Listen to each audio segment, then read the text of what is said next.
서문. 피보다 업이 먼저입니다. 이 세상을 살아가면서 가장 오래 함께하는 인연은 가족입니다.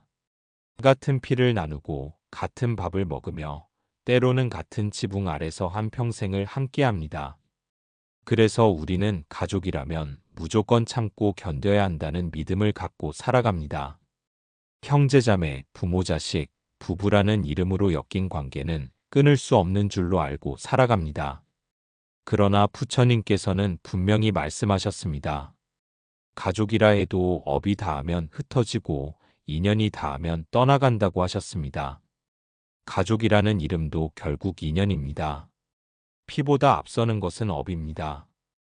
전생의 업이 인연이 되어 이 생의 가족으로 태어납니다.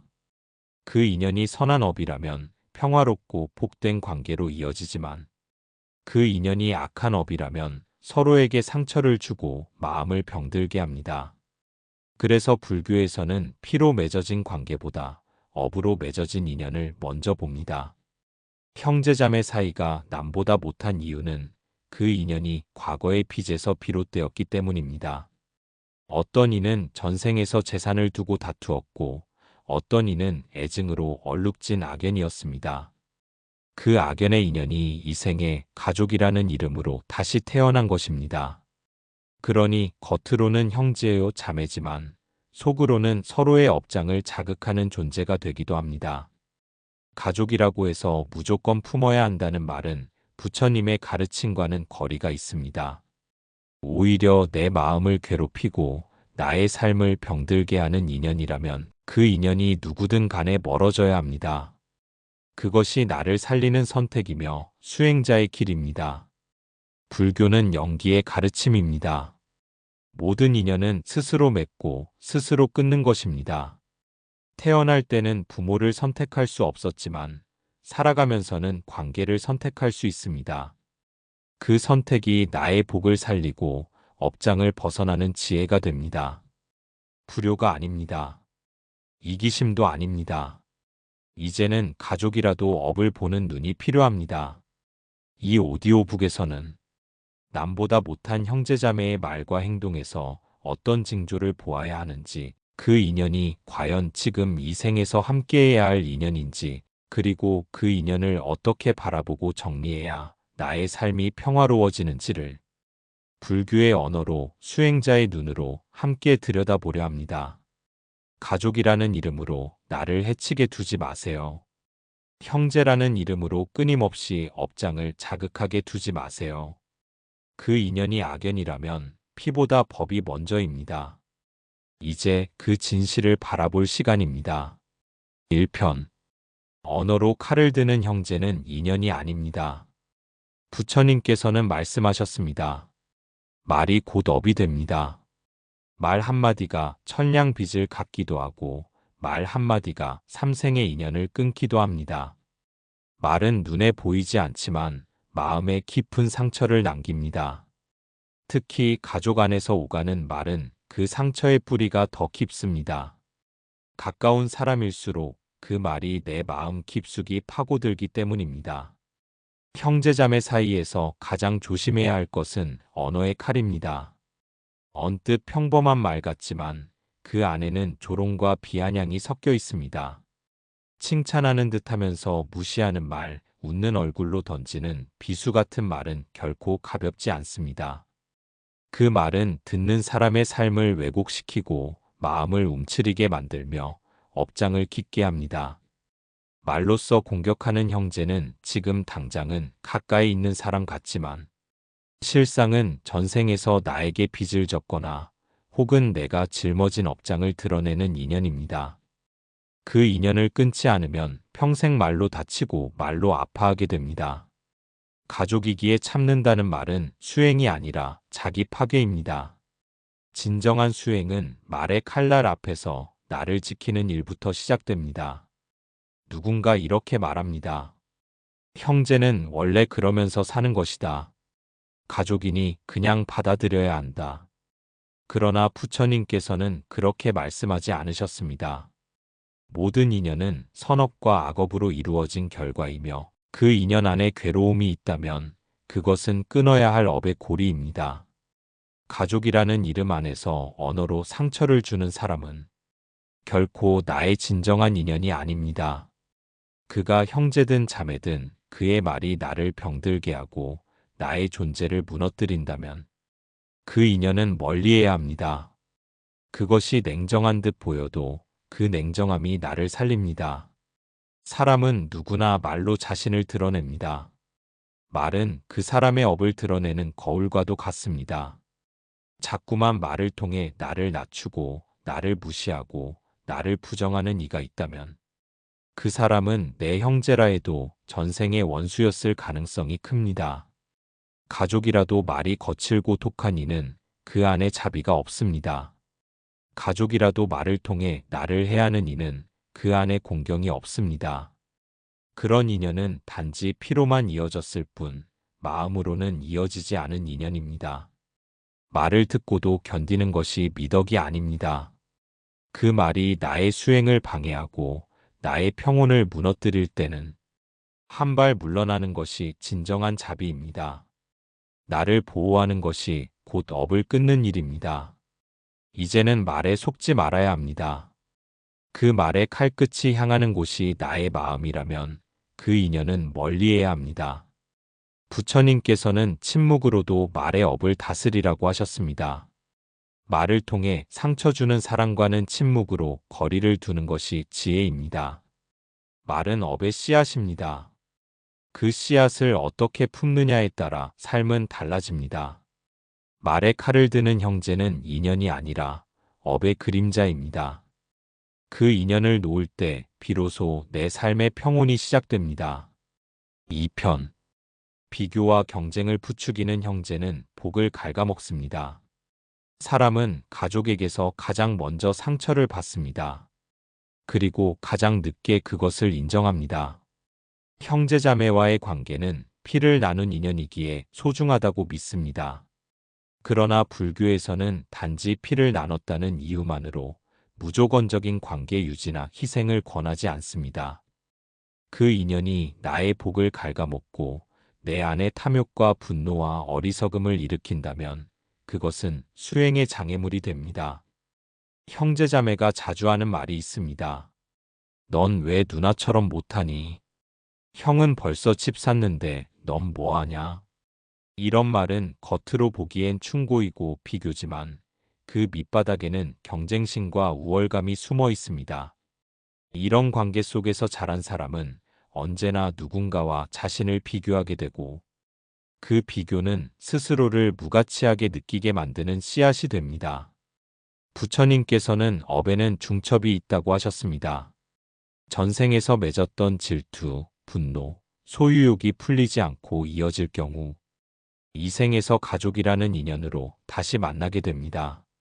그리고 그 업이 해결되지 않으면 같은 패턴이 반복되며 상처를 줍니다. 형제자매 사이에도 수행이 필요합니다. 누가 더 잘났는가를 따지는 것이 아니라 서로의 삶을 있는 그대로 인정하고 받아들이는 연습을 해야 합니다. 그런데 가족이라는 이유로 나를 항상 낮게 보고 내가 올라가면 끌어내리고 내가 힘들 땐 외면하면서 성공하면 시기한다면 그 인연은 복을 주는 인연이 아니라 복을 앗아가는 인연입니다. 정진하는 수행자들이 종종 말합니다. 어릴 땐 몰랐지만 나중에 정신을 차려보니 가족 중 어떤 사람만 만나고 나면 늘 마음이 흐트러지고 비교의식과 열등감이 일어나며 번뇌가 깊어졌다고 합니다. 그 이유는 단 하나입니다. 그 인연은 나에게 더 이상 이익이 아닌 업의 잔재이기 때문입니다. 탐진치를 일으키는 인연은 아무리 가족이라 하더라도 불교에서는 멀어져야 할 인연으로 봅니다. 진정한 가족은 내가 평온할 때 함께 기뻐하고 내가 힘들 때 내 마음을 이해하려고 노력하는 사람입니다. 경쟁을 부추기고 비교를 일삼는 사람은 결국 내 마음을 병들게 하고 복의 씨앗을 말려버립니다. 그 인연은 이 생의 인연이 아니라 전생의 업장이 남은 흔적입니다. 그 흔적을 계속 품고 살면 나의 다음 생에도 똑같은 고통이 이어집니다. 비교하고 경쟁하는 가족은 업장의 그림자를 품은 존재입니다. 그림자에게 나의 삶을 내어줄 수는 없습니다. 수행자는 선택해야 합니다. 나의 복을 갉아먹는 인연을 내려놓고 복을 기르고 평온을 지키는 삶을 택해야 합니다. 비교가 아닌 자비, 경쟁이 아닌 연민이 있는 인연이 진정한 가족입니다. 그것이 부처님께서 우리에게 가르쳐 주신 바른 관계입니다. 3편. 가족이라는 이름으로 의무만 강요하는 인연은 악연입니다. 어느 날 한 수행자가 조용히 제게 말했습니다. 스님, 저는 왜 제 가족에게 늘 미안한 마음이 들까요? 늘 해드려도 모자라고 아무리 해도 죄인 같습니다. 그분은 30대 중반의 여성으로 어린 시절부터 어머니에게 늘 듣던 말이 있었습니다. 나는 너 낳느라 인생을 다 바쳤다. 그러니 너는 내 말 들어야 한다. 이 말은 처음엔 당연한 것처럼 들렸지만 시간이 갈수록 마음을 짓눌렀습니다. 직장을 구하고 월급을 타면 가장 먼저 어머니에게 생활비를 드렸습니다. 명절이 되면 오빠는 손 하나 까딱 안 해도 본인은 당연히 밥을 차려야 했습니다. 연애를 해도 결혼을 해도 어머니의 뜻이 우선이었습니다. 그래서 늘 사랑은 불안했고 삶은 죄스러웠습니다. 그러다 어느 날 친구가 한마디 했습니다. 너 내 인생은 언제 살래? 그 말에 정신이 번쩍 들었다고 합니다. 가족이라는 이름으로 어떤 이는 평생을 이용당합니다. 부모라는 이름으로, 자식이라는 이름으로, 형제라는 이름으로 자신의 의무만을 강요받고 감정적 빚을 갚으며 살아갑니다. 이것은 인연이 아니라 업입니다. 부처님께서는 관계에서 가장 먼저 점검해야 할 것이 상대가 나의 수행에 도움이 되는가라고 하셨습니다. 나를 피폐하게 만들고 마음을 죄책감과 의무감으로 올가매며 정작 본인은 아무것도 비우지 않고 끊임없이 받기만 바란다면 그 인연은 업의 연장이지 복을 주는 인연이 아닙니다. 가족 중에는 이런 사람이 있습니다. 본인의 고통은 늘 대서특필하고 타인의 희생은 당연하게 여깁니다. 고마움을 말하지 않고 자신을 중심으로 세상이 돌아가야 한다고 믿습니다. 그러면서 가족인데 내가 해야지라는 말을 습관처럼 합니다. 이 말에 마음이 무너진다면 그것은 지금 내 인연이 고통의 인연임을 보여주는 것입니다. 우리는 부처님의 제자로서 모든 관계에서 자비와 연민, 이해와 평온을 가꾸어야 합니다. 하지만 어떤 관계는 자비를 가장한 의무만을 강요합니다. 진심도 없고 온기도 없고 고마움조차 없습니다. 그런 인연은 결코 내 삶에 복을 주지 않습니다. 부처님께서는 관계를 맺을 때 자신의 업을 비우고 상대의 고통을 덜어주되 그로 인해 나의 수행이 무너지는 일이 없도록 하라고 하셨습니다.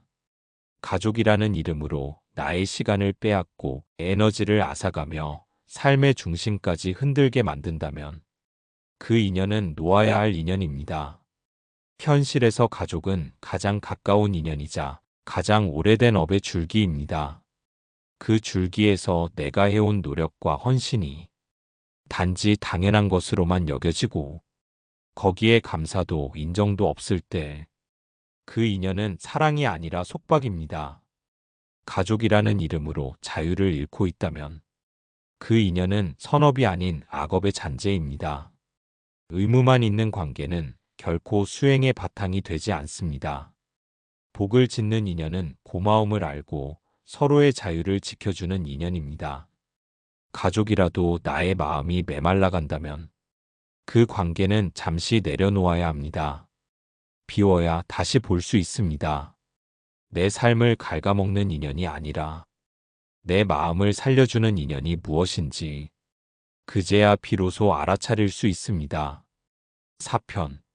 내 인생을 무너뜨리는 가족, 그것은 가면을 쓴 업장입니다. 이 세상에서 가장 끊기 어려운 인연이 무엇이냐 묻는다면 많은 이들이 가족이라고 답할 것입니다. 혈연이라는 이름 아래 우리는 오랜 세월을 함께하고 수많은 기억을 공유하며 살아갑니다. 그러나 그 인연이 내 인생을 조금씩 무너뜨리고 있다면 그것은 더 이상 가족이 아니라 가면을 쓴 업장일 수 있습니다. 한 수행자의 이야기를 전합니다. 그는 어릴 적부터 형에게 늘 무시를 당하며 자랐습니다. 공부를 잘해도 좋은 직장에 취직해도 형은 늘 한마디였습니다. 그게 뭐 대단하냐, 집안이 도운 거지 내가 잘난 건 아니다. 그 말은 칼처럼 가슴에 박혔고 시간이 흐를수록 그는 점점 자신의 존재를 부정하게 되었습니다. 결혼을 해도 형은 그의 배우자를 헐뜯었고 부모님께는 그가 늘 부족하다고 말했습니다. 결국 그는 정신과 치료를 받으며 하루하루를 버텨야 했습니다. 그는 말했습니다. 내가 가장 괴로웠던 순간은 내가 형을 미워하는 마음조차 죄스럽게 느껴졌을 때였습니다. 가족을 미워해서는 안 된다는 그 생각이 오히려 나를 병들게 했습니다. 부처님께서는 연기법과 인과법을 통해 말씀하셨습니다. 모든 인연은 원인과 조건이 모여 만들어진 것이고 그 인연은 언제든 변화할 수 있으며 또한 끝날 수도 있다고 하셨습니다. 가족이라 하여 예외는 없습니다. 내가 그 인연으로 인해 탐심과 진심, 어리석음을 키우게 된다면 그 관계는 이미 가면을 쓴 업장이 된 것입니다. 한 법우님은 이 말을 남겼습니다. 가족이라는 이름으로 나를 망가뜨리는 관계는 부처님 앞에서조차 설 수 없었습니다. 가면을 벗기고 보니 그건 연민도 사랑도 아닌 억눌린 업장이었습니다. 불교는 말합니다. 모든 인연은 공하며 무상하고 스스로의 선택으로 정리할 수 있어야 한다고. 혈육이라는 껍데기에 집착하지 않고 그 안의 진실을 바라볼 수 있는 눈이 곧 지혜이며 자비입니다. 인연은 이어지는 것이 중요하지 않습니다. 올바르게 맺어지고 바르게 놓이는 것이 중요합니다. 가족이라는 이름으로 가면을 쓰고 있는 업장이 있다면 그 가면을 벗기고 마주해야 합니다. 내 삶이 무너지고 있다면 그 인연은 거기까지입니다. 이제는 그 인연을 용서하고 이해하고 다만 멀리하는 것. 그것이 수행입니다. 내 인생을 보호하는 지혜이며 부처님의 연기법을 따르는 실천입니다. 5편. 부처님은 말씀하셨습니다. 피보다 법이 먼저입니다. 불교에서는 혈연보다 먼저 보는 것이 있습니다. 그것은 바로 법입니다. 이 육신은 이 생의 것이고 이 피도 이 생에만 머물다 사라집니다. 그러나 법은 생사의 저편까지 이어지고 우리의 업과 인연은 그 법을 따라 계속 순환합니다. 부처님께서는 늘 말씀하셨습니다. 같은 피를 나눈 사이라도 법을 어기면 함께할 수 없다. 반대로 피가 섞이지 않았더라도 법을 따르는 이라면 곧 가족이다. 이 말 속에는 불교의 깊은 자비와 냉철한 지혜가 함께 담겨 있습니다. 한 수행자는 말했습니다. 어머니가 늘 말씀하셨습니다. 가족은 끝까지 함께 가야 한다고. 그래서 저는 제 삶이 무너져가는 줄도 모르고 그 인연을 붙잡고 있었습니다. 그는 오랜 세월 형제의 빚을 대신 갚으며 살았습니다. 어릴 적부터 가난했기에 가족은 무조건 함께 견뎌야 한다는 말에 익숙했습니다. 형제가 사업을 하다 실패하면 그의 이름으로 대출을 받았고 그 빚이 무너지면 또 다른 대출로 막아야 했습니다. 어머니는 늘 말했습니다. 가족끼리는 도와야 한다. 그러나 수십 년이 지나도 가족은 그의 희생을 당연하게 여겼고 그의 인생은 점점 더 가난과 죄책감 속으로 빠져들었습니다.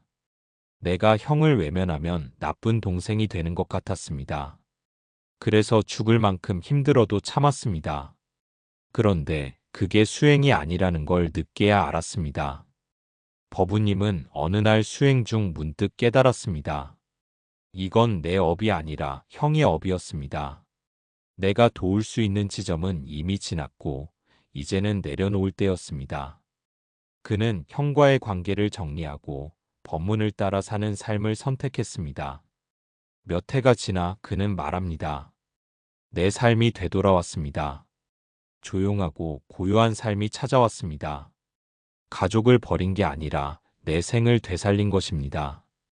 부처님께서는 이렇게 말씀하셨습니다. 법으로 맺어진 인연이 참된 가족이다. 피는 이 생에서 만난 하나의 조건일 뿐입니다.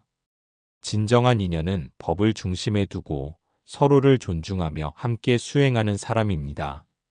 이것이 진짜 가족입니다. 가족이라는 이유로 나를 해치고 나의 삶을 파괴하는 인연이라면 그 인연은 더 이상 이어가야 할 이유가 없습니다. 자비란 무조건 받아주는 것이 아니라 옳고 그름을 분별할 수 있는 지혜와 함께 가는 것입니다. 지금도 누군가 가족이니까라는 말에 억눌려 있다면 이제는 그 굴레에서 벗어날 때입니다. 불교는 내 삶을 존중하는 선택이 곧 수행이라 말합니다. 피보다 법이 먼저라는 부처님의 말씀은 당신이 삶의 주인이 되어야 한다는 깊은 가르침입니다. 인연은 지켜야 할 것이 아니라 분별해야 할 것입니다. 살아가며 우리는 가족이라는 이름에 많은 것을 포기합니다. 가족이니까 참고, 가족이니까 용서하고, 가족이니까 끝까지 끌고 가야 한다고 배웁니다. 그러나 부처님께서는 다르게 말씀하셨습니다. 진짜 인연은 피가 아니라 법으로 맺어져야 한다고 하셨습니다. 진짜 가족은 업을 나누는 관계가 아니라 마음을 지혜로 밝히는 벗이라 하셨습니다. 남보다 못한 형제자매 사이에서 괴로움을 겪는 이들이 많습니다. 말 한마디에 가슴이 찢기고 행동 하나에 깊은 상처가 남습니다. 그들이 내 삶에 상처를 내는 순간 우리는 이미 그 인연에서 벗어나야 할 이유를 충분히 갖게 됩니다. 더는 의무가 아닌 선택의 기준으로 가족을 바라봐야 할 때입니다. 불교에서는 관계를 맺는 데에도 분별이 필요하다고 합니다. 지혜로운 인연은 나를 성장시키고 어리석은 인연은 나를 괴롭게 합니다. 설령 피를 나눈 형제자매일지라도 그 인연이 나를 해친다면 그것은 이번 생의 업을 갚은 것으로 보고 내려놓아야 합니다. 한 수행자는 말했습니다. 형제와의 인연을 정리한 뒤 저는 처음으로 제 목소리를 되찾았습니다. 항상 눌려 살았기에 제 뜻대로 살아보는 게 처음이었습니다. 처음엔 죄책감도 있었지만 시간이 지나며 마음이 평화로워졌습니다. 가족을 버린 것이 아니라 스스로를 구한 것이었습니다. 이것이 바로 불교가 말하는 참된 해탈입니다. 억지로 이어가는 인연이 아니라 내려놓을 줄 아는 지혜입니다. 끊는다고 해서 미워하는 것이 아닙니다. 더 이상 서로를 해치지 않기 위해 멈추는 것입니다. 그것이 진정한 자비입니다. 우리는 이 생에서 주어진 역할과 인연을 짊어지고 살아갑니다. 하지만 그 인연이 어리석음에서 비롯되었다면 부처님의 가르침에 따라 다시 바라보고 분별할 수 있어야 합니다. 모든 인연은 지켜야 할 것이 아니라 알아차려야 할 것입니다. 이제 당신에게 묻습니다. 그 인연은 당신을 밝히고 있습니까? 아니면 가리고 있습니까? 당신을 존중하고 있습니까? 아니면 지우고 있습니까? 이 생의 가족이라 하여 다음 생까지 업을 끌고 가지는 말아야 합니다. 오늘 내려놓아야 할 인연이 있다면 그것은 버림이 아닌 자비로운 선택입니다. 부처님께서는 말씀하셨습니다. 지혜로운 이는 자신을 해치는 인연과는 멀리하느니라. 이제는 가족이라는 말에 더 이상 흔들리지 마십시오. 당신의 삶은 당신 것이며 그 삶을 지켜야 할 의무는 가족이 아니라 당신 자신에게 있습니다. 이 시리즈를 통해 당신이 당신 자신을 더욱 선명히 들여다보게 되기를 기원합니다. 진정한 인연은 나를 평화롭게 하는 인연입니다. 그것이 피보다 깊은 인연이며 법으로 맺어진 인연입니다.